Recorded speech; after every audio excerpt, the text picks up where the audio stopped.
now an informed Manchester United side travelled to an informed West Ham side last night, and it was live on talkSPORT. Sesko salvaged a late draw for United with, I have to tell you, an absolutely magical goal. Yes. Magical goal. Yes. And Michael Carrick explained after the game how he's got Sesko scoring in a United shirt.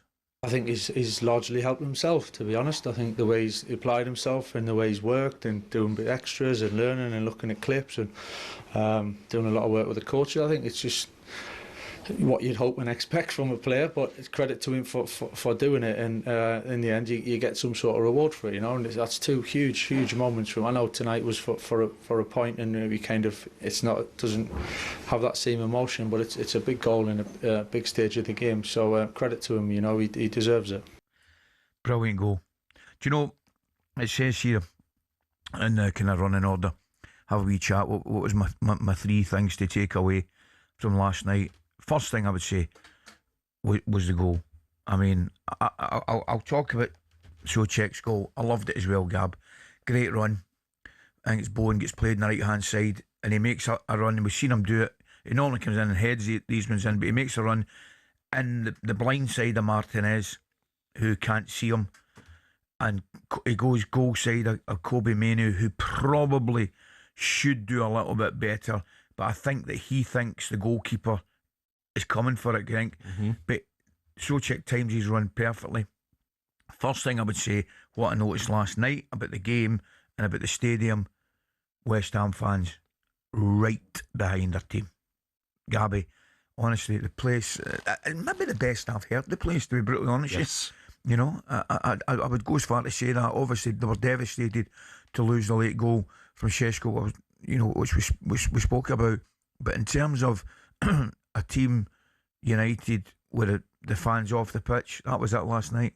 I thought it was a tremendous atmosphere. Only watched bits because obviously I was concentrating on Spurs, Newcastle, but the parts I watched, slide tackles, breaking their neck to get back in position, blocking shots, and literally like stretching to get a toe in to stop a ball.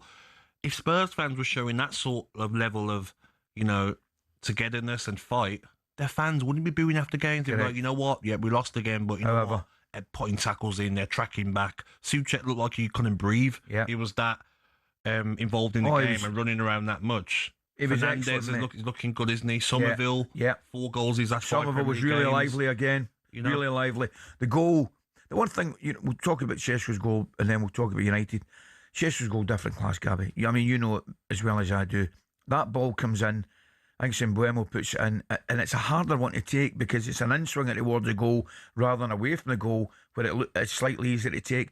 And there's only one thing he can do, and that's sort of get in front and clip it with a bit of whip, like a chip spin type thing. That could go horribly wrong. Oh, easy. Where it hits a corner flag. Easy. And a lot of players there try and maybe take it down and control it. That's why Disasi probably didn't come super tight. He's thinking... You're not scoring from there. That's what I think, mate. Yeah. He will take a touch on ready. I think he thinks he's got that covered. He's never going to hit that. He's going to control it. Outstanding finish. And like we said earlier, only top corner, that side, was going to score. The one other thing you've got to say about United, not at their best, right? I don't think they were at their best. Konya and Mbeumo. Yeah. Quieter. Yeah. I've got to say, I think they were quieter. But they found a way not to lose that game. Yeah. My point is, and I think you might agree, 6-7 weeks ago, United are losing that game. And it's not a bad point. Of course it is. Because Chelsea... Both informed teams. Yeah, Chelsea drew as well. Villa got a tough game tonight. You're still Manchester United, 2 points behind Villa, and you're only 5 behind Manchester City. So it's not all doom and gloom from last night for Manchester United, but... I will look at even tonight and say, if I'm Liverpool, they have to take advantage of Chelsea dropping points and Manchester United dropping points. Because if Liverpool win tonight, they're on to 42, only 2 points behind Chelsea. But must win. I think they're going to one of the hardest places to go. Haven't lost this season in the Premier League. I know. That's a tough game for Liverpool. Haven't lost. And I thought they actually did all right when they get beat at Arsenal. I know they get beat 3-0 away from home. Yeah.